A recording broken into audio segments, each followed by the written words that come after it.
Et sans un bon logement, on ne peut pas être en bonne santé. À partir du moment, et ici, le droit à la santé existe, le coût hospitalier, le coût économique des absences de travail, des journées de travail perdues. من العيب ومن العار غير المقبول بعد 60 سنة من الاستقلال باقي تنكونوا عايشين الناس في الدواور، عايشين بدون صرف صحي. الأطفال يلعبون في المياه العادمة، الأطفال ما تيوجدوش المدرسة، ملي كتصب الشتاء ما باقيش تيقدروا يخرجوا، ما باقيش تيقدروا يمشيو يقضيو الأغراض ديالهم.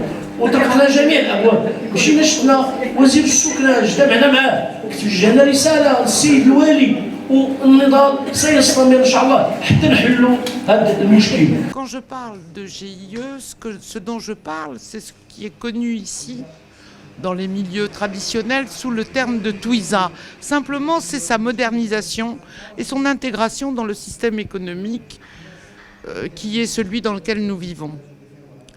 Et qu'il faut comprendre que tous ces habitats traditionnels qui ont maintenant, pour certains, des siècles, pour d'autres un bon nombre d'années et qui ont été confortables longtemps parce qu'ils étaient entretenus,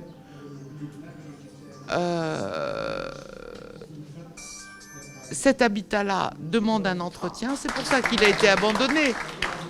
À un moment où on ne comptait pas le coût de l'énergie, de tout ça, il a été abandonné parce qu'effectivement, il demande plus d'entretien, plus d'investissement, mais que cet entretien et cet investissement ne peut être fait dans une population qui, elle, n'est pas complètement intégrée dans un circuit économique qui lui permet de dégager suffisamment d'argent pour l'entretien de ce bien.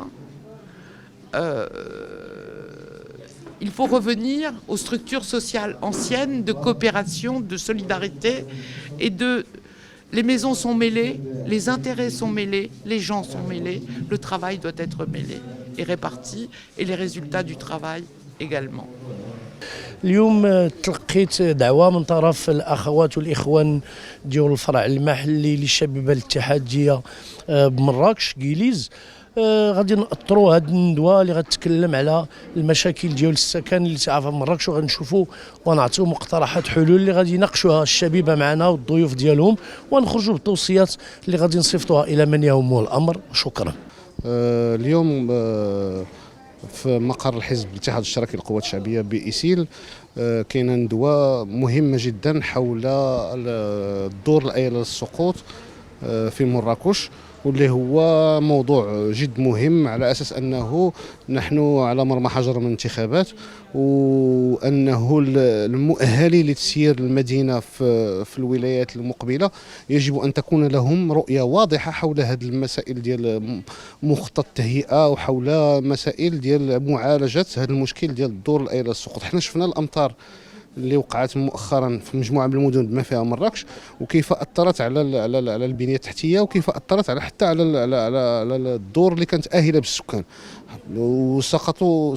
سقطت دور في مجموعه من المدن. حنا ما بغيناش هذا السيناريو انه يتكرر، وما بغيناش حتى في مراكش. اذا حنا غنناقشوا هذا الموضوع وغنقدموا حلول عمليه ببرنامج واضح لحل هذه المشكله في مجلس المدينة المقبل، وكنتمناو أنه يكون هذا النقاش مثمر ويكون إضافة نوعية في حصيلة هذه المدينة ديال مراكش. اليد ممدودة لكل من يحترم ثوابت هذا الوطن، كل من يحترم الدين الإسلامي، يحترم الوحدة التراب، يحترم المؤسسة الملكية، ويحترم الثابت الرابع اللي هو الديمقراطية. يدنا ممدودة للجميع من أجل بناء هذا الوطن.